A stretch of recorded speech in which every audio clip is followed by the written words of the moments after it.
Washington, D.C. And in the files of the Central Bureau, there is a story so strange in its implications that it defies ordinary classification. It is the story of a handful of people who, in the course of one desperate night, held back a wave of panic and pandemonium. It began after sundown, time 7:15, as Flight A Coast Patrol from Travis Field was returning to base, when the nightly Air Force transport pointed north toward Japan via the Great Circle route. While at sea, the Navy and Coast Guard maintained their usual round-the-clock vigil. And from the equator to the Arctic, the radar network swept the skies with eyes that never sleep. Time, 7:19. An unidentified object was picked up 200 miles southwest of Point Barrow, Alaska. 7:27. Unidentified object confirmed at Fairbanks, Alaska.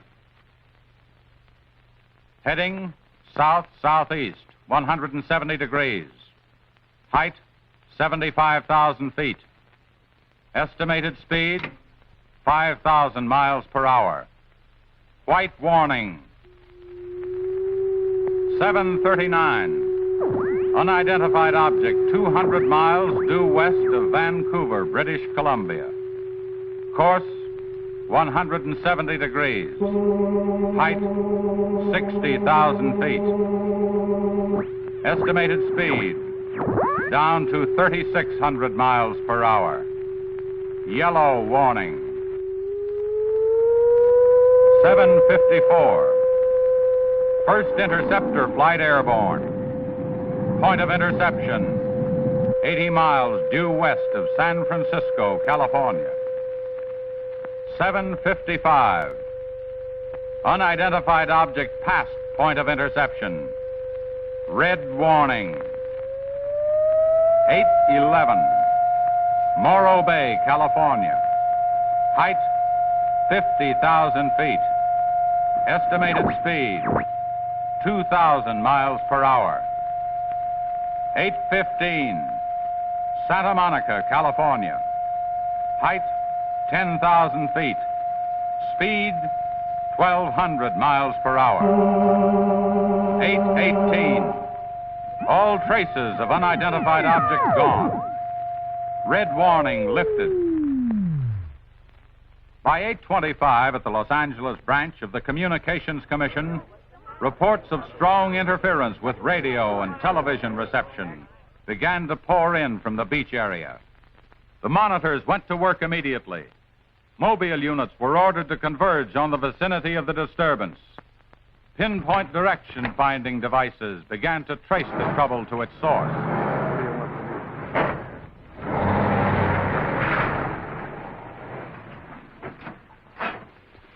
This is Mobile 1, Hazen speaking. We're at Ocean and Beacon Way, interference strength 2, bearing 27 degrees. Over. Mobile 1 from center, roger. Over. Mobile Center from Mobile 7, over. Go ahead, Mobile 7. This is Mobile 7. With Pacific Center and Beach 4. Interference strength 3, bearing 39 degrees, over. This is Mobile Center, roger. Stand by. Mobile 1 and Mobile 7. From Mobile Center, point of interception estimated 3 miles north of surf. Repeat, 3 miles north of surf. Acknowledge. This is Mobile 7, roger. Mobile 1, roger. Mobile 7, roger, we're going out. Okay, Charlie, let's get moving.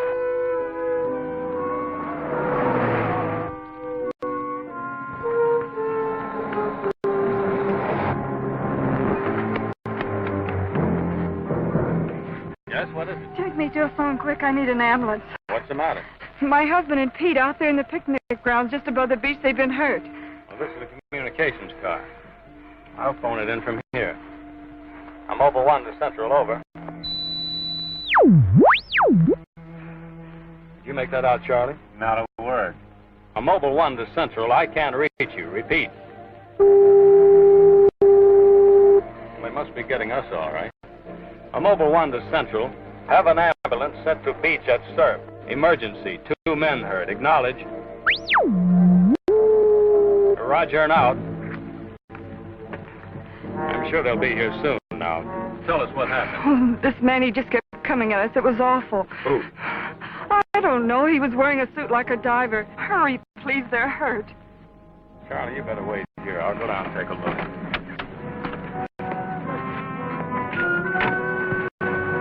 The young woman's hysteria became obvious as they reached the picnic grounds at the beach.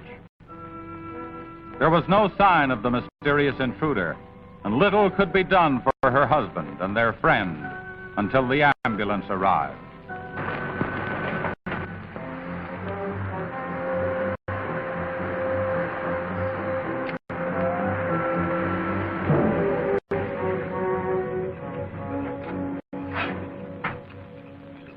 Hi, fellas. How are you doing?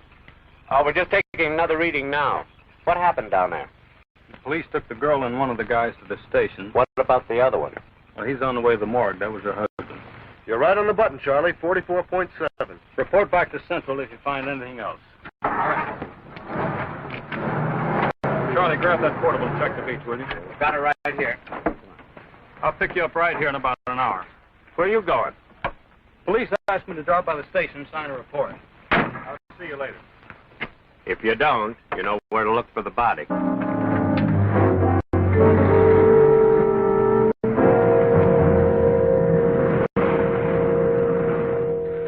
Like I said, we were just starting to eat when we heard something tracking through the sand toward us.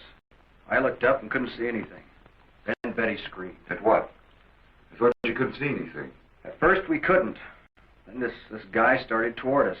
What kind of a guy? How should I know? He was wearing some kind of a helmet over his head. He could have been a deep-sea diver or anything. All right. After you saw this diver, what happened? Well, we jumped up. Ed, that was Betty's husband, yelled at him to stop, but he just kept coming. I never saw anything like it. He didn't say anything. He just kept moving in. Then you say he attacked you. Well, we didn't give him a chance. Ed grabbed a piece of wood and took a swing at him. That didn't stop him. He caught the end. That's all I remember. Just because a man's taking a walk is no reason to slug him. Besides, you don't look like a guy who frightens so easy. How would you feel if somebody with a crazy helmet with pipes sticking out of it came at you in the dark? And look, I know this sounds crazy, but there wasn't any head in that helmet. No head. No head at all. It's the truth. I think you need some coffee. I don't want anything. It's all the same to you, Lieutenant. I've got to pick up one of my men at the beach. Okay, thanks for coming down, Hazen. Hope I didn't put you out. No trouble. So long. You too. All right, let's start at the beginning. How well did you know the dead man? And his wife? Betty and I went to school together. I knew Ed a year. How long were they married? About a year. Wasn't her husband a little older than she? I don't know. But you said you and Mrs. Evans went to school together. And you never discussed anything personal with her? She did mention he was older, yes. How much? 15, 20 years. What difference does that make? That wasn't too hard now, was it? Where do you live? 629 and a half East Palm Court. Why? That's where the Evans live, isn't it? Yeah, I board with them. You do, huh? Now, Mrs. Evans is a good-looking woman. What are you trying to say?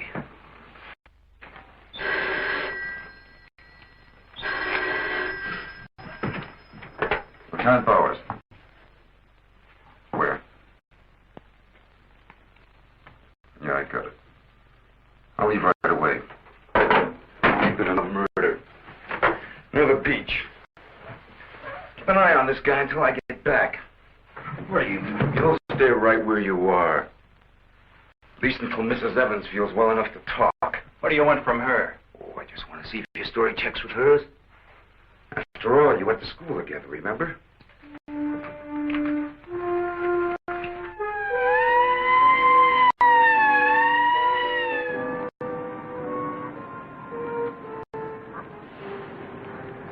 You say there were no witnesses, huh? None yet. Anything missing? I don't think so. The cash register wasn't touched. Get a breakdown on the inventory as soon as you can. What about fingerprints? The boys are working on them now.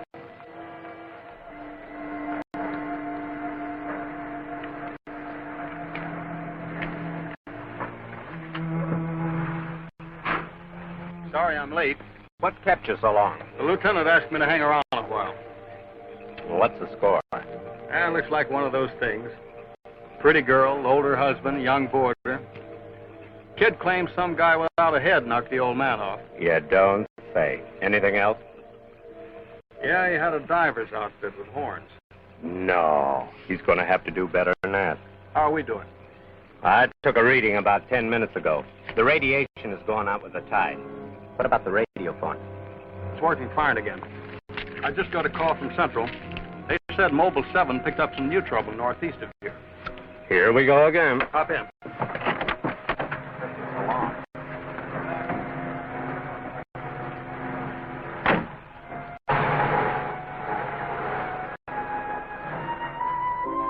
Who reported this murder? There he is there. He lives next door. His name's George Nelson. Hey, Mr. Nelson. Yes, sir. Come here, will you? I'm Lieutenant Bowers, homicide. You found this body?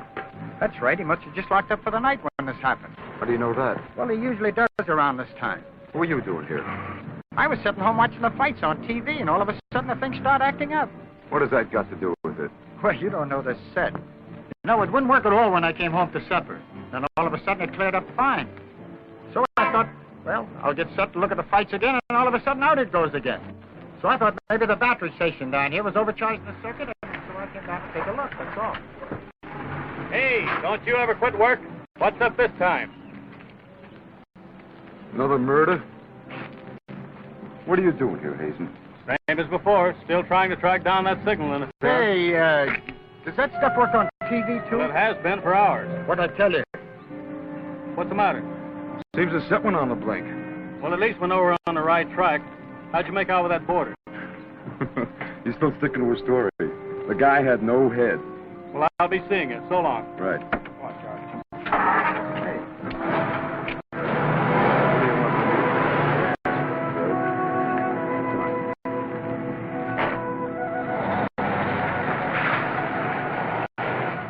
And so the communications team resumed its mission to track the mysterious interference to its source. Via accurate readings taken at regular intervals by stationary and mobile units, it was determined that the disturbance was moving in a northeasterly direction. By 10:34, Mobile Center had pinpointed the disturbance at the edge of the Huntington oil fields. Units 1 and 7 were instructed to close in.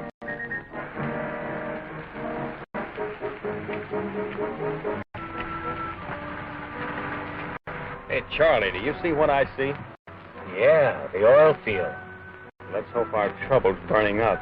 Well, there's only one way to find out.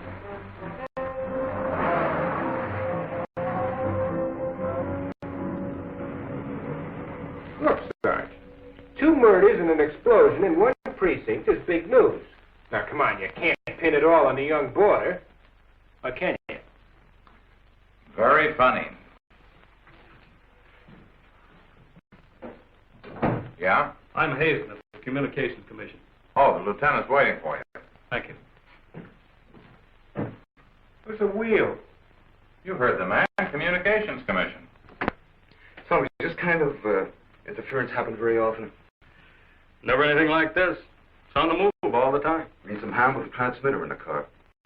It's not a transmitter. We don't get a definite disturbance, just interference.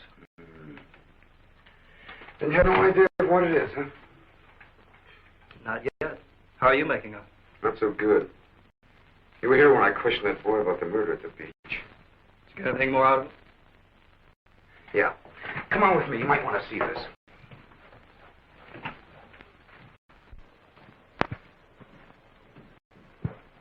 I see you're just about done. Thanks, you can go now.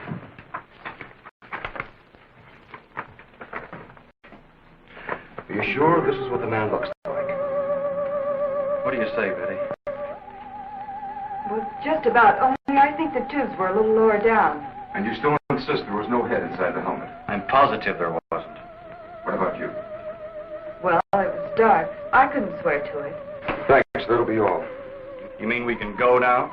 Yeah, for the time being. Just stick close to home. I may want to see you again tomorrow. We'll be there. Come on, Betty.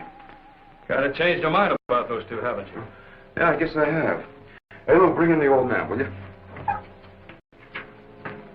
Don't tell me you believe this story about this whatever it is. I know it sounds as phony as it ever did.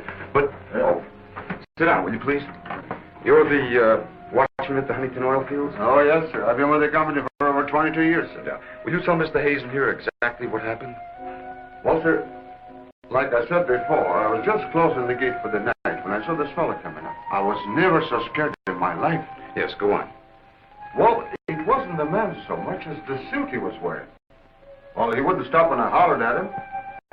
He just pushed his way right in there through the gate and walked right up to the tank. Now, you carry a gun? Did you try to stop him? Oh, well, he was much too close to the tank. I was afraid to shoot. So I thought I might call for help. And just as I got to the shack, the tank blew up. Oh, you should see the sight. Yeah, sir, can you give us a description of this man? How would you say he was dressed? Well, sir, like I said before, he wore a sort of pliers, not outfit, with a helmet attached to it. How tall was he? Oh, he was a giant of a man. And he had tubes sticking out of that thing, that helmet he wore. Can you tell us what his face looked like? Well, sir, though he got pretty close to me, I could swear the man had no face. Now, if you saw this man again, would you recognize him? I mean by his outfit. Oh, I'll never forget that sight if I live to be 100, sir. Would you say this is the man? Wait, sure, that's him. Thank you very much. You may go now. All right, sir. Thank you.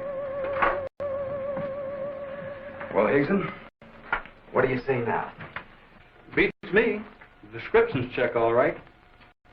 This could be some kind of flying suit. High altitude equipment. Yeah, that's what I've been thinking. Well, how do you explain that stuff about the missing head? No, we can discount that. These people were frightened. This night, nobody really took a close look at it. I guess you're right. But whoever he is, that outfit doesn't look like one of ours. Of course, he could have been dropped by parachute. Sabotage? I think we better wire a report to Washington and see what they say. You can use our teletype.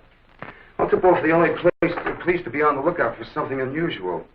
Hey, wait a minute. What about the press? Oh, I don't think they know too much now. We better keep it that way for a while at least, till we find out whether our friend is still around here.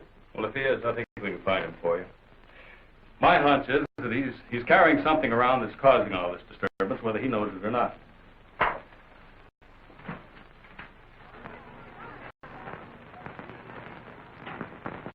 Yeah. Kill that page one lead. They let the boarder and the girl go. How do I know? Maybe the lieutenant thinks that the guy in a flying suit knocked off the husband. Nah. No, not a chance. Not a chance of an exclusive on that picture. They're making a blanket release in the morning. Oh, there's a guy from the Communications Commission in there now. Yeah, I'll call you back later if there's anything new. Okay.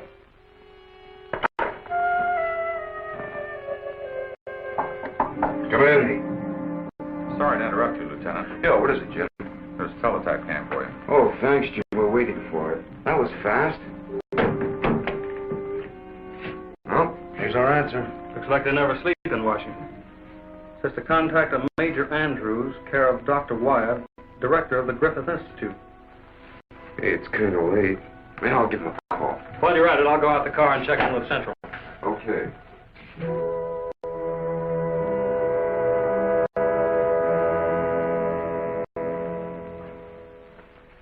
Well, that's the story up till now. We got in touch with Washington. They told us to contact you here. Very interesting. What do you think, Doctor? When I see something like this, I understand why you gentlemen might have thought sabotage was involved. Lieutenant, are you sure there were no traces of this saboteur, this X-man, found after the explosion in the oil field? Fire department went over every inch of the area. Didn't come up with a thing. Well, then there's a strong possibility that he might have perished in the explosion itself. I doubt that. We're pretty well convinced this man is carrying something that's responsible for all the signal interference. According to the last report I got, there was a definite disturbance about 3 miles east of the oil fields, sometime after the explosion. Well, then if he's alive, you should be able to keep an accurate check of his whereabouts.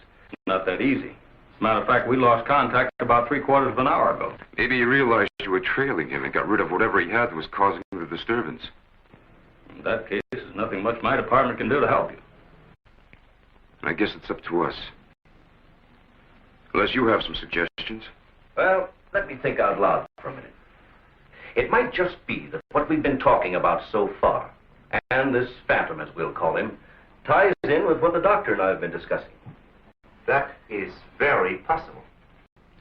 I don't know whether you know it or not, but somewhere around 7:30 this evening, our radar networks picked up an unidentified object off Point Barrow, Alaska. They traced it clear down to Santa Monica before they lost it. Santa Monica. That's where we first picked up our radio interference. Yeah, right at the scene of the murder. Well, then, if all these things tally up, we've got some idea of how our man got here. You mean that he came in some plane? In that case, somebody would have seen it land and take off again. Or did it crash? No. No, we don't think it was a plane. No rocket or jet that has been built so far can attain the speeds of 5,000 miles an hour, particularly for such a great distance. And maybe we're on the wrong track altogether. Couldn't your unidentified object have been a meteor? They travel at a terrific speed. Yes, fast enough for most of them to burn themselves out the moment they hit the Earth's atmosphere. And did it occur to you that meteors are not very likely to travel horizontally, all the way from the North Pole to California? If it wasn't a meteor, or a flying missile of some type, how do you figure this phantom ties in? We're not sure that he does. I don't care what you say, but it doesn't make sense to me. Anybody trained in sabotage would stay undercover. This guy's walking around in a monkey suit, killing people. Excuse me, Dr. Wyatt. Is there a Lieutenant Bowers in here? Oh, yes. What is it, miss? There's a Mr. Wakeman from the Chronicle here to see you. Wakeman here? Now, what does he want? Well, there's only one way to find out. Before you go, Lieutenant, I don't believe you have met my assistant, Barbara Randall. Well, hello. Hello. It's Mrs. Randall, Lieutenant. I'll be right back. Barbara, you know the Major. Of course. And this is Mr. Hayden, the Communications Commission. How do you do?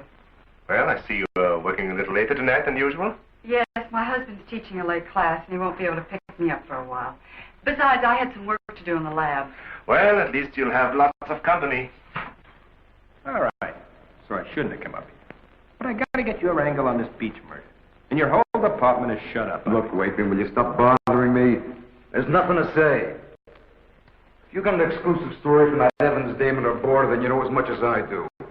Yeah, but that still doesn't explain anything about the guy without a head. Come on.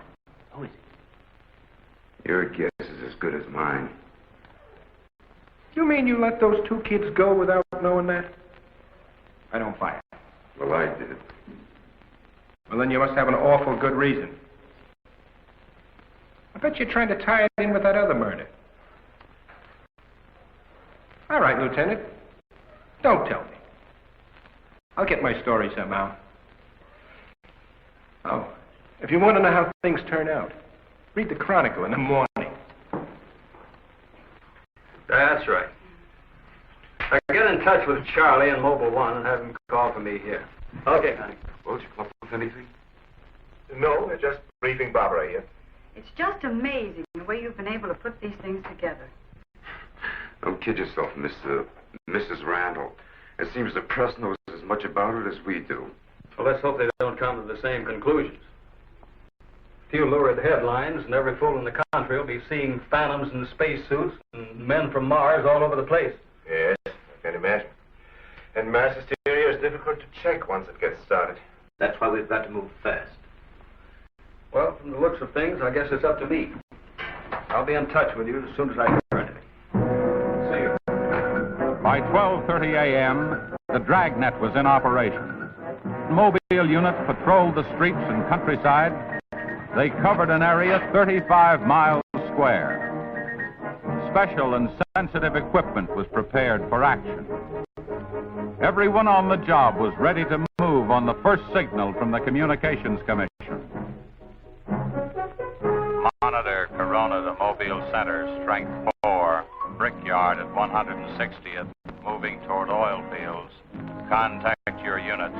Over and out. Units 1 and 7 from Mobile Center. Units 1 and 7 from Mobile Center.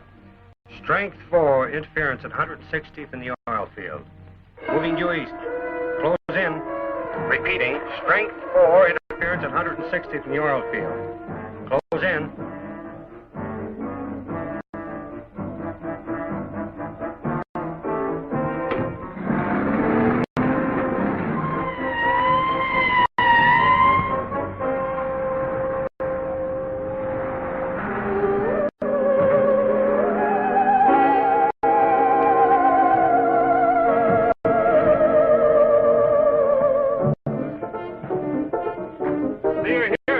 Just got here, trying to set this up. What gives, Hazen? It's in this area, all right. I thought the Geiger counter. Thank you, Doctor. Why don't walk over those oil fields? Well, it doesn't register as far as the oil field. I think we'll do better if we split up. Right, Lieutenant. You two go that way, Lieutenant, out here. Vince? Joe, you follow him.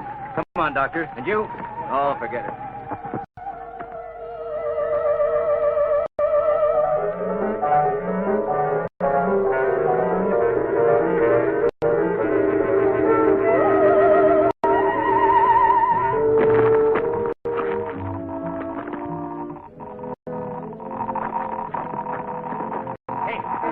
Look at this. Yeah, points this way. Hey, Joe! Joe!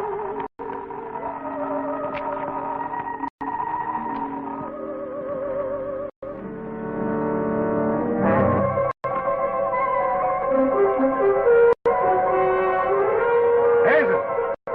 Hey, Hazen! 603!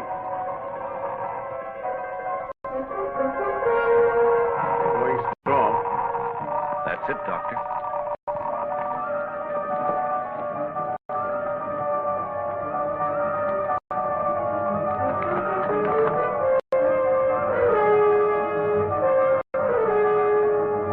It's leading this way. Come on.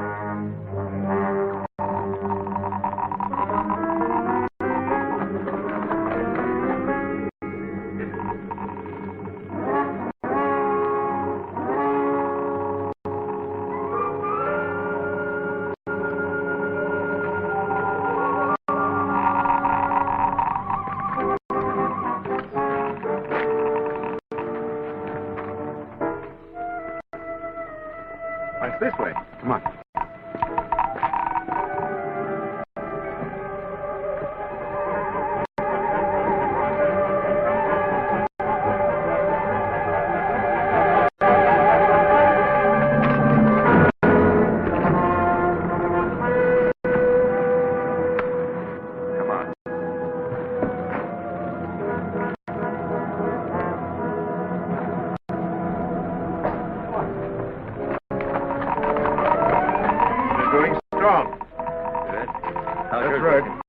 Checks with me. Sure does. He's here. We saw him. There he goes. Come on! Where is he? Gotta be around here somewhere. Yeah, we gotta get on the roof. Vince, go get a ladder. Look out! Vince, cut him off! Come on. Around here.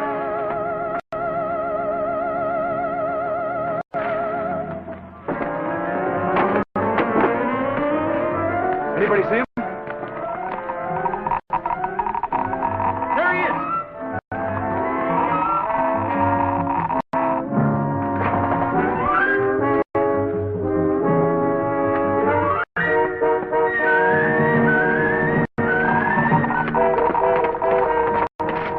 Got him now.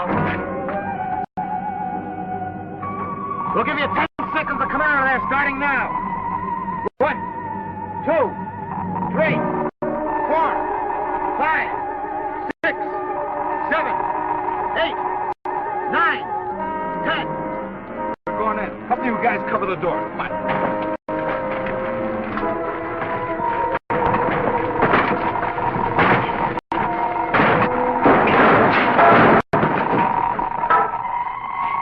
There's nobody in here. Possible. We saw him come in. Maybe he went out of the window. We won't get very far. Don't touch anything till we check for fingerprints. Oh, Doctor, over here. He left his suit and his helmet. Hey, let's spread that thing out so I can get a good shot of it. Keep away, you fool. What's the matter? For your information, that's a Geiger counter, and it says hands off. I think you'd better wait outside. I just have a job to do. So do we. And I'm afraid ours will have to come first. Well, there's no radiation from the helmet. But look at this. So that's what's been causing all this trouble. Charlie, you know where we can pick up a lead-lined box in a hurry? Well, Mobile 7 should have one. They're right outside. I'll take a look. Hurry it up, will you? Unbelievable. Now, we all thought that this phantom might be carrying some device which was causing all the signal interference. But you'll learn that it's due to the very clothes on his body. That's not the only thing that bothers me. Did any of you get a good look at his face? Not me. He's too far away. Well, I did. Unless I'm mistaken, that helmet was empty. Hey, where am I going to put this stuff? Oh, put it in Dr. Wyatt's station. Yeah, we take it back to the Institute. Right. No, that's all right. You can handle that.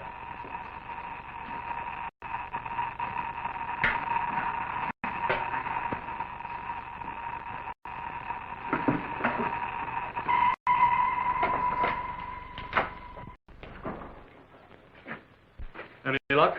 Not a sign of him. Boys are still searching the grounds. For what? Nobody knows what he looks like without that outfit. I'll bet on that, Major. Reporter got a flash picture of him, and I just happened to borrow that film. It's on its way to headquarters right now to be developed. Good. Send us a print as soon as you can. Sure. Lieutenant, are you sure you don't want to come with us? We want to make a few tests at the lab. I'd like to, Doctor. But you know the situation. I gotta get that guy. Let me know how you make out, will you? Yeah, we'll do that, sure.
We were just on our way home when we saw you drive in. Good evening, Barbara. Hello, Bill. I see we got here just in time. Anything new? Lots of excitement, but that's all. Major, you know Barbara's husband? Oh, of course. How are you? How are you? Hey, it's a nice-looking dog you've got there. What's his name? His name? Venus. Say, Bill, I hate to ask this, but something important has come up, and I wonder, can we borrow Barbara for about an hour or so? I suppose so. Of course. Darling, why don't you go and do the shopping? Here's the list. The market's open all evening. I may as well. See you later, Helen.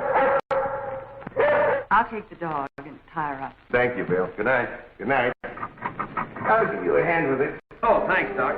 Easy now. Look out for your fingers. All right. Look out now. Don't drop it. Venus, come back here. Venus, come back here.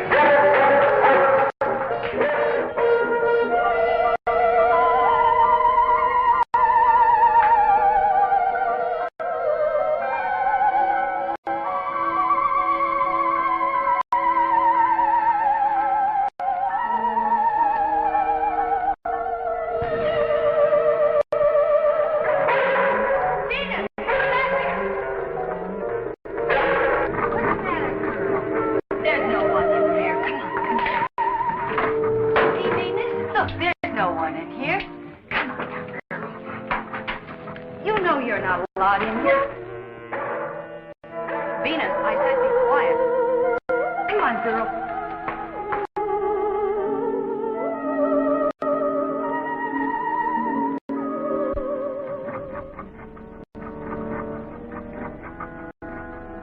Now you stay right here, Venus, and I don't want to hear one sound of it.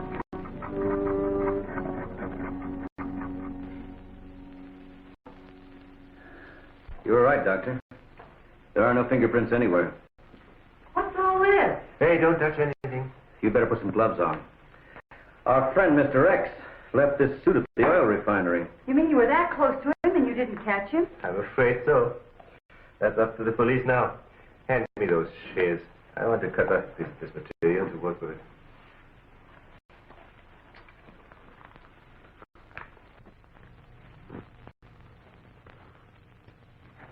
Say, you better have those sharpened. But I just bought them.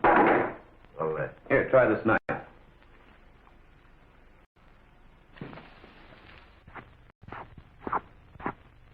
still won't cut. Let me try.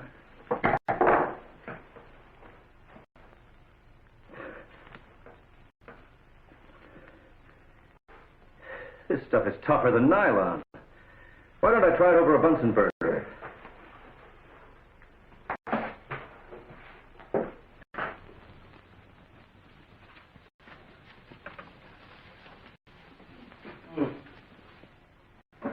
It doesn't burn either.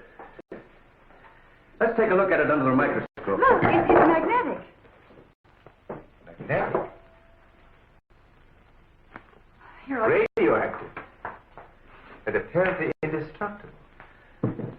Thank you.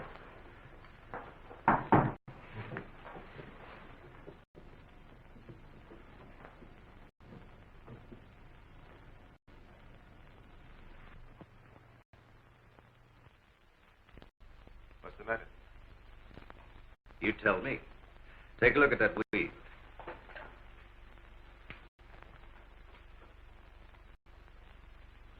What weave? There is none. This material is one solid mass. May I see it?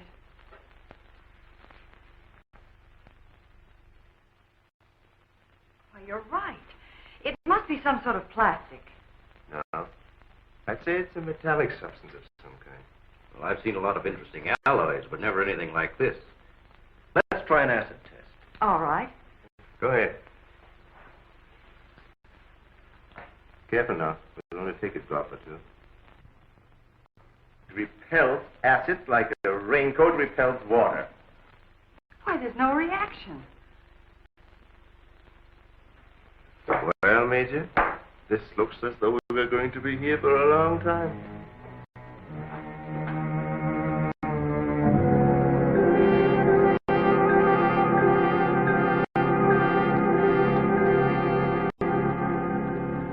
Now we have it. The helmet is not radioactive. The suit is.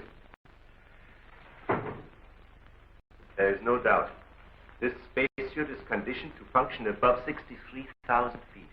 The human blood would boil, resulting in the body expanding to twice its size. And death, of course. I know. And it must withstand pressure and counterpressure. Also, it must be so supercharged it can function in thin atmosphere. Now, let's see what it is that is left in this breathing apparatus. Well, how are you doing? The gas in the helmet tank breaks down to 11% methane. Ordinary marsh gas? What's the rest of the formula? No, that's where I'm stuck. I can't figure it out. It just doesn't respond to any of the usual tests. Well, how could anyone exist on that combination of gases? You and I couldn't. But apparently someone can. Doctor, are you trying to say that our X-Man doesn't breathe oxygen and hasn't the metabolism of a normal human? I really don't know. From what we've seen, he has some physical characteristics which make him appear human. But added to them is this fabulous radioactivity that none of us could stand. I am puzzled.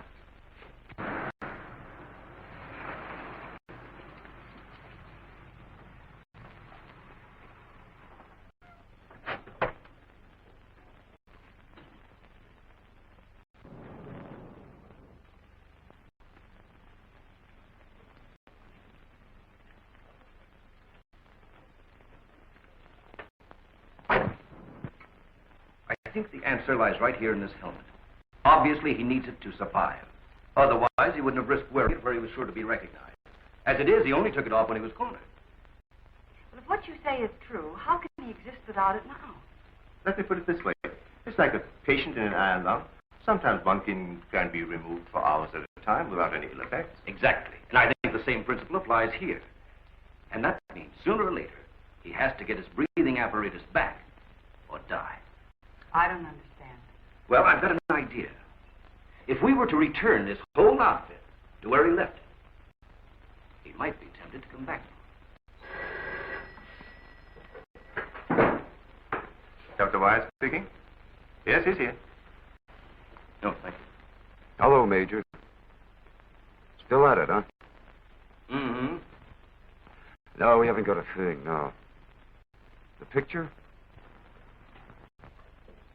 Yeah, hold on. He says the picture the reporter took of our man didn't come out. I was afraid of something like that. The radioactivity must have burned the emulsion. Hello. No. No, we didn't find any fingerprints at all on this clothes. Did you find any? Oh, too bad. Hello? Will you wait there, please? We don't know what to make of this either. Have you heard from the communication boys yet? Well, let's hope they turn up with something. Major, excuse me. Hold on a second. Yes? It's Mr. Wakeman of the Chronicle. He insists upon seeing you. He does? Where is he? I told him to wait in the lobby. Good. Hello? Yes, our friend from the press is here.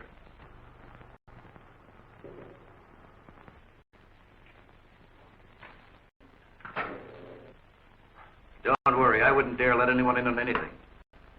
At least not till we get something concrete. Right. All right, I'll see you later. Well, I guess I'd better see this newspaper man. Want to come along, Doctor? I think I will.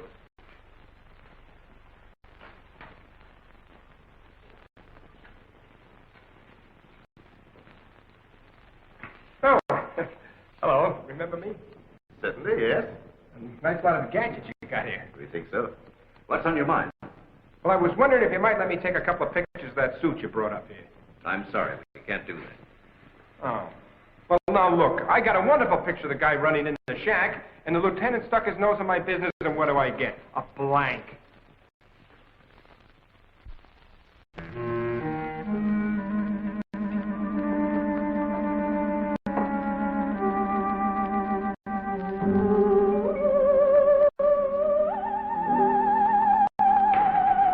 Is that you, Doctor?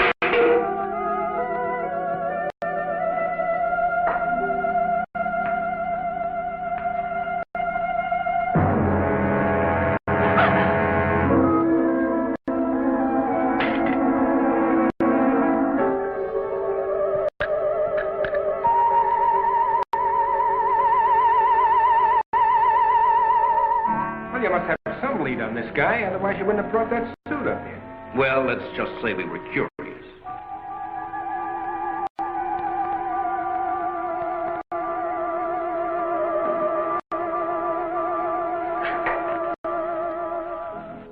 Hello, Bill. My back so soon? Isn't Barbara through? I don't know. If she's still in the lab, why don't you go up and see? Thanks, I will.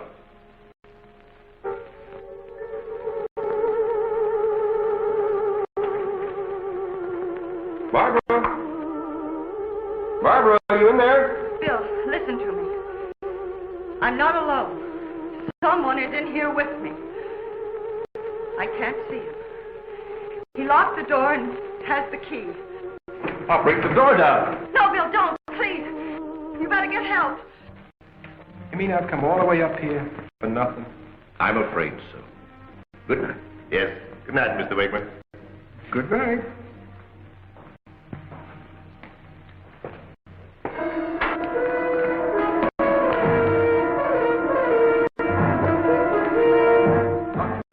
Major, come quick. What's the matter? What's the matter? Where's Barbara? In the lab. The door's locked and there's someone in there with her.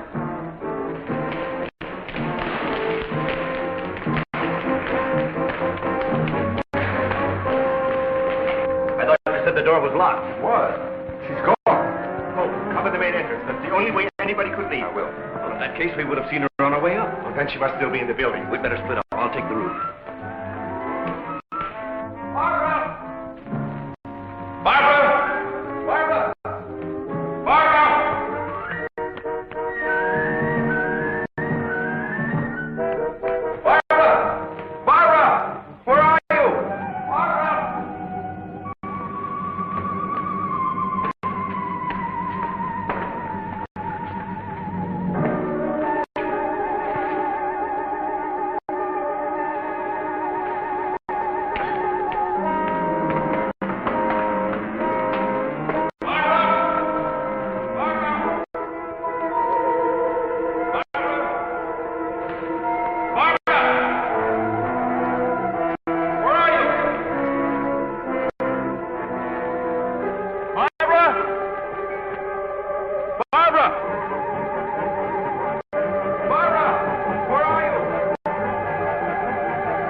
Not yet.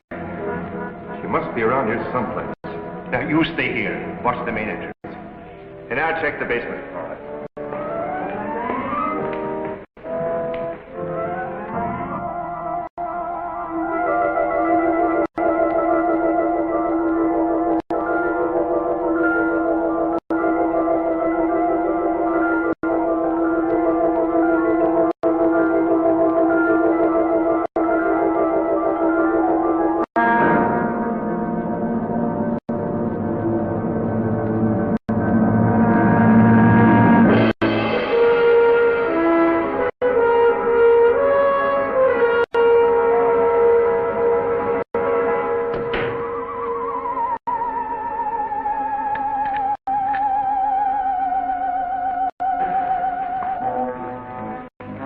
Not up there. Where's the doctor? He went down to the basement. Here he comes. You didn't find her? No. I'd better call the police. But there's no telling what could happen to her in the meantime. No, take it easy. We're doing the best we can. But she said she was locked in, and she couldn't see who did it. Can you explain that? No. Not yet.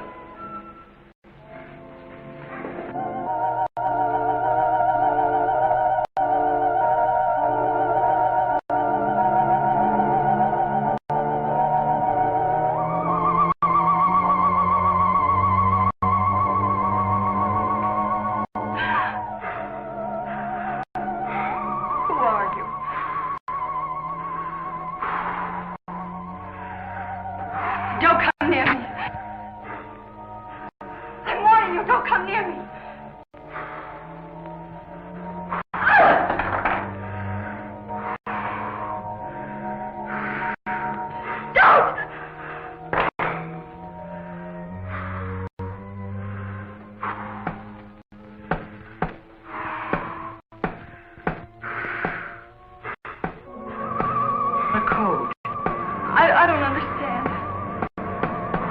You're trying to tell me you need it to breathe, and there isn't much left in the tank. 1, 1, 2, 1, 1, 2, 3.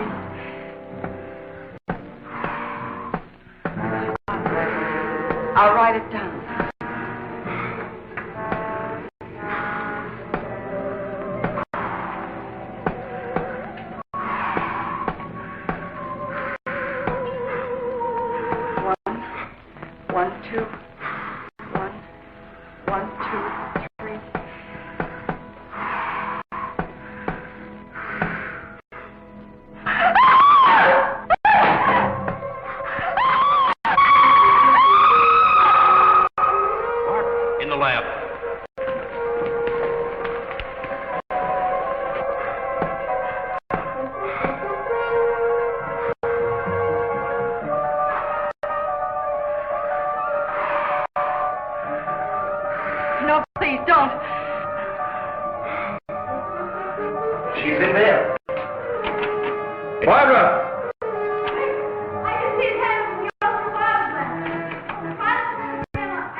steady feet to the ground. He would be killed.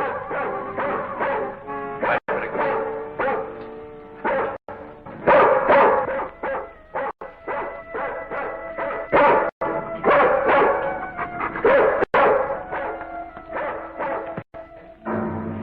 It was frightening. I couldn't see him. I didn't know what to do. Come here. Disintegrated. This is amazing.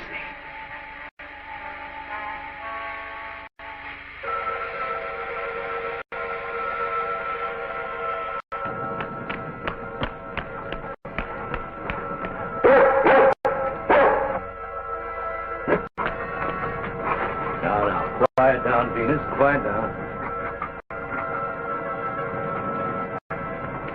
Down.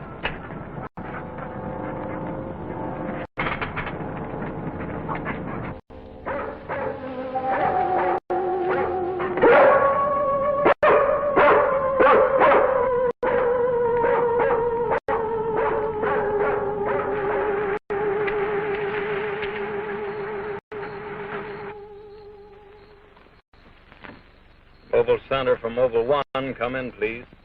This is Mobile Center. Go ahead. Get hold of Major Andrews or Dr. Wyatt at the Institute. I want to talk to either one of them. I will do. Stand by, Mobile 1. Dr. Wyatt speaking. Oh, yes, Mr. Hazen. Yes, we're still at it. Lots and lots of excitement, but nothing definite yet. Have you anything to say? The trouble seems to be just about gone. We get a flash in the direction of the observatory once in a while, but I figure that's because of the outfit you're testing. Yes. Lieutenant Bowers ought to be here in a minute. Of course. How long will it take you to get up here? Good. See you then.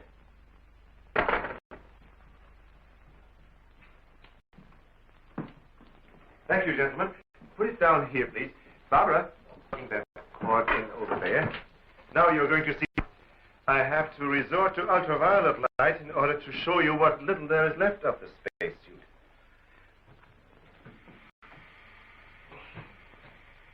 As you can see, it has reduced itself to this liquid, and it is in an evaporating stage. The helmet is in the lab and still intact.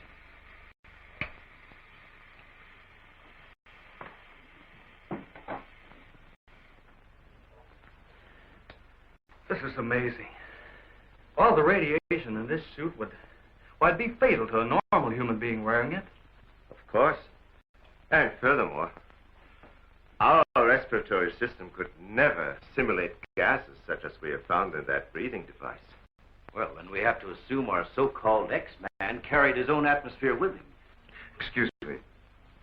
But as a matter of curiosity, why do we refer to this thing as a him? I thought it was invisible. Under normal conditions, yes.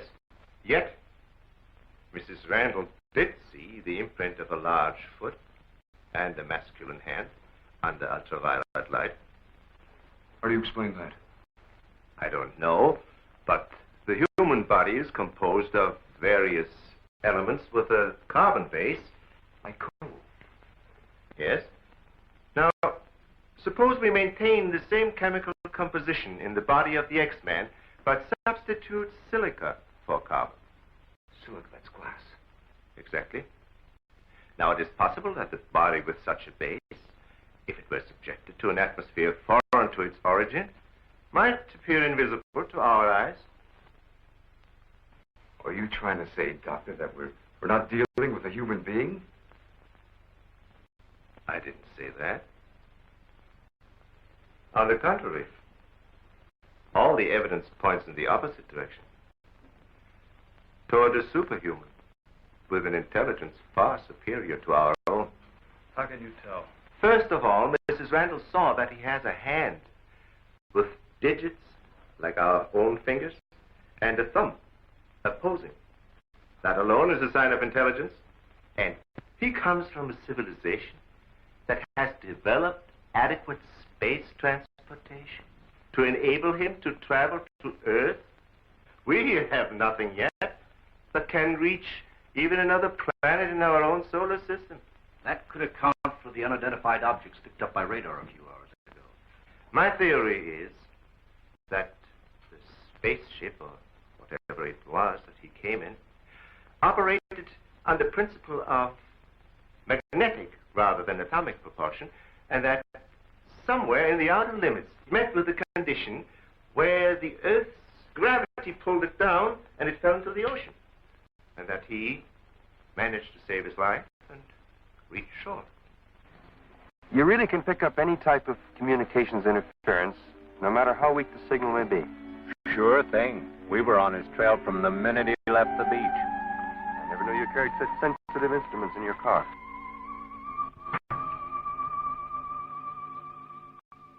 What you told us is very interesting, Doctor. But I've got to make an official report to headquarters.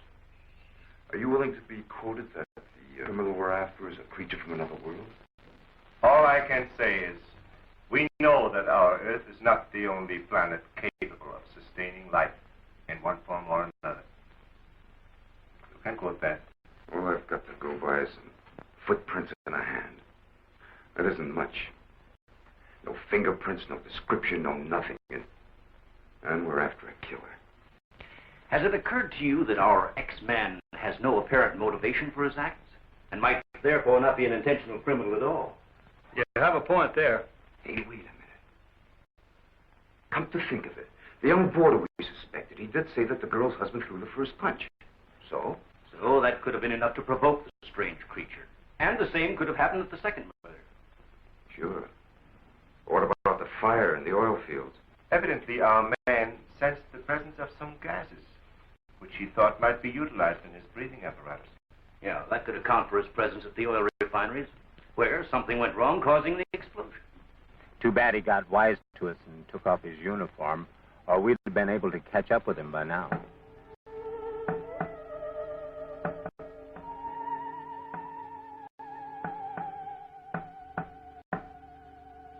No, he didn't utter a word. But I'm convinced he was trying to convey a message to me. He kept tapping out a code. I wrote it down. Let me see that, please. Doesn't make sense. Well, it may be based on some mathematical system we know nothing about. But he was trying to tell us something. Why did he run away?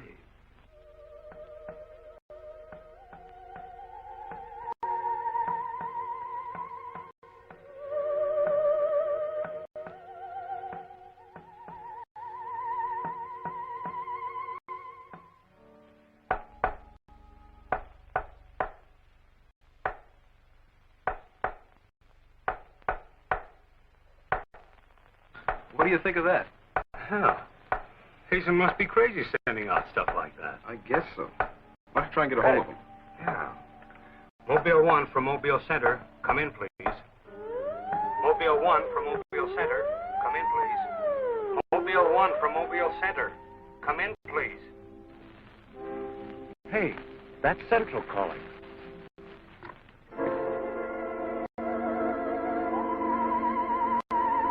You better stay here by the car. I'll go tell Hazen. Yes, Colonel Powell. Of course, I'll mail you a complete report first thing in the morning. Yes, sir, thank you.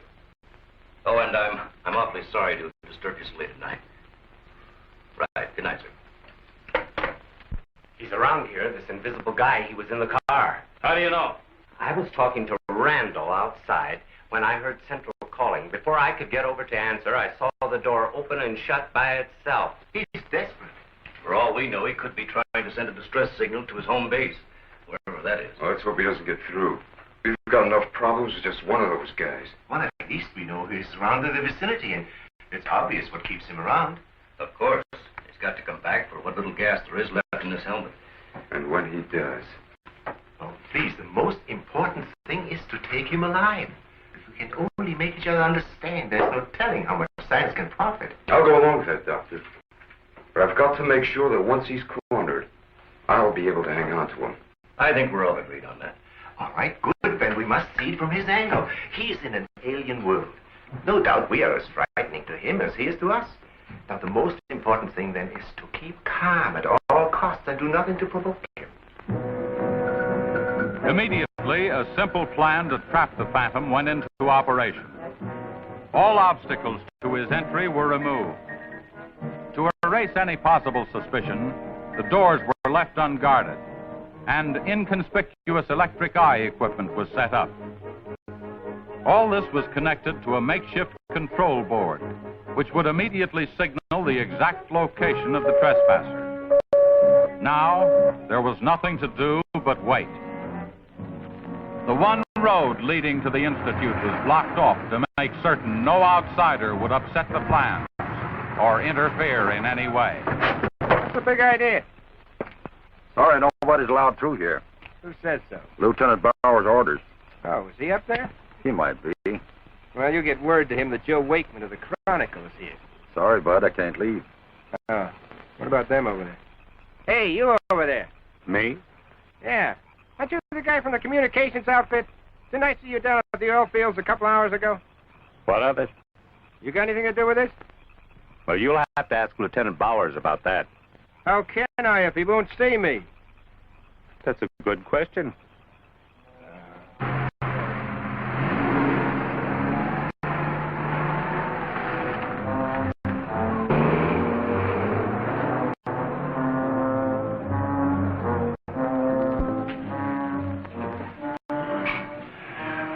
Well, it's 3:45. Sure taking his time. Time is cheap. Yeah, well, how long can you sit on the edge of your chair like this? Oh, dear, if we have to. Well, we hope this mechanism works. It will, unless he flies in between the wires. I wouldn't take any bets that he can't. Well, if everything else fails, we still have Venus here to help us. You know, I'm certain she sensed his presence before. That's why she carried on so.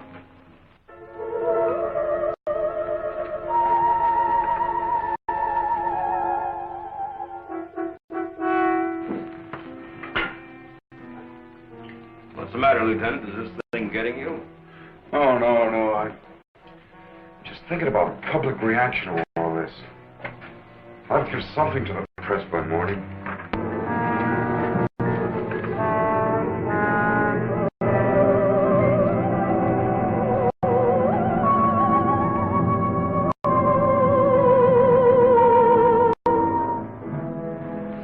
You know, ever since I was a kid, I wanted to be a pilot. Then after I got my wings and had 75 missions, I thought I'd seen everything. Now, after all this, I know I haven't seen anything. He's here. The back entrance. Let's cut him off. Remember, now, take it easy. Don't crash.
Trying to do? Well, it's the reporter. Yeah, it sure is. What's going on around here? You guys crazy?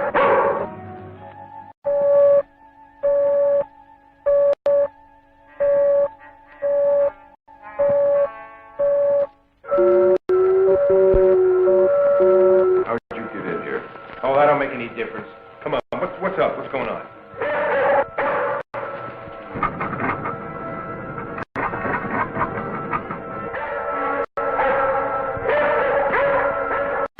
Lieutenant, you better tell him. I'll reset the wires.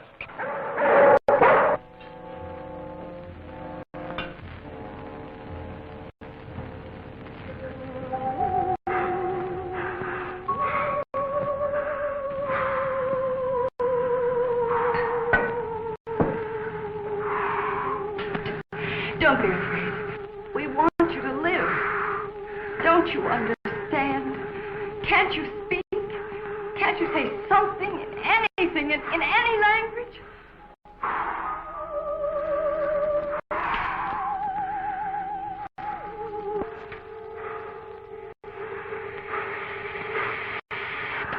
Listen, everybody. He's in the lab with me now. He's in the lab with me now. Venus, be quiet. The door is unlocked. Hurry, he's having trouble breathing. I don't think he can last much longer. And please, don't let Venus get at him. And walk in quietly. Quiet, Venus.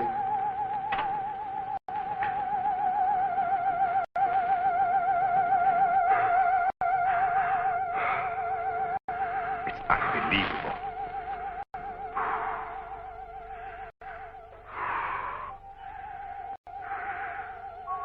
You see, there's nothing to be afraid of. Nobody wants to hurt you. I've tried to reason with him. I feel he understands, but he can't speak. Wait a minute, I'll try his code. I think I remember it right.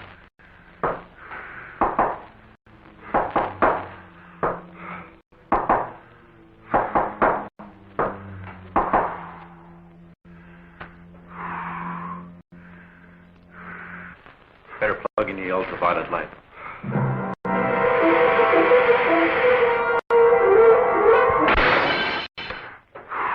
Oh, you scared him.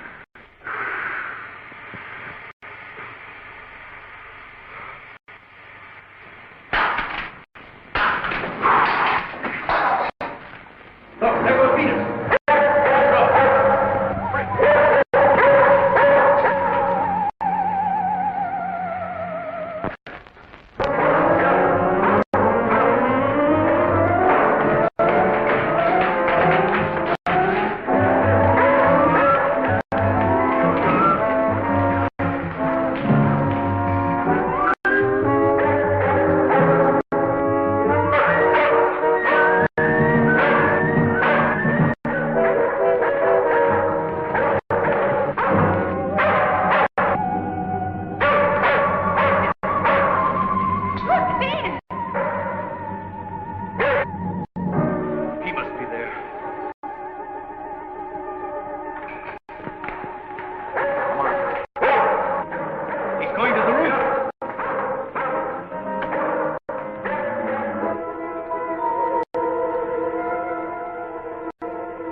Take this. I'm going after you.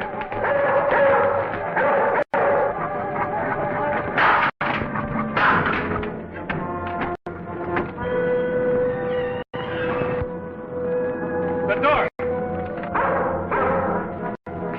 In here by the big telescope.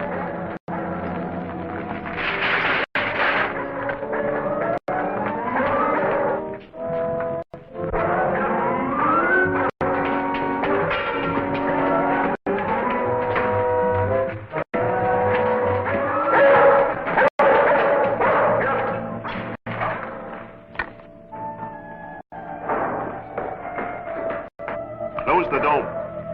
The switch is over there.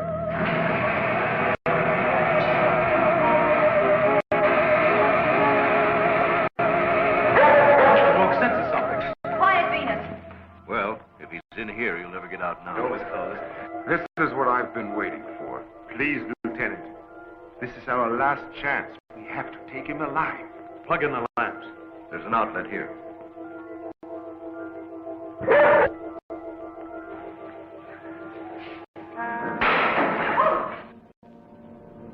He must be up there.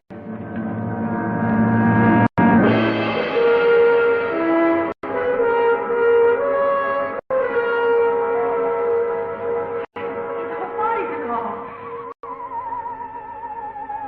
If I hadn't seen this with my own eyes. What do we do now? Stand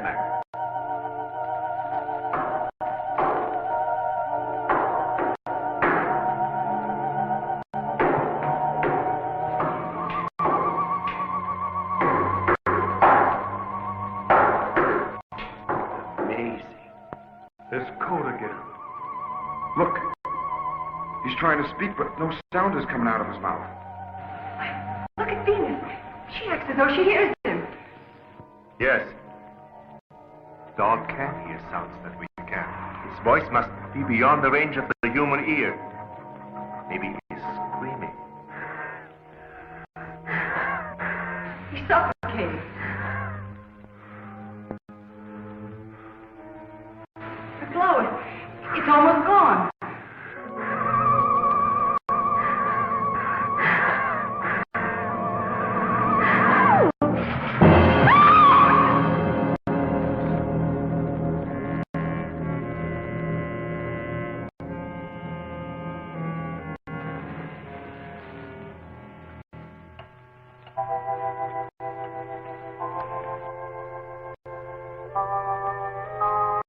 We won't need these lights anymore. In death, the earth becomes visible as a normal body.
So he came here, wherever from, and right before our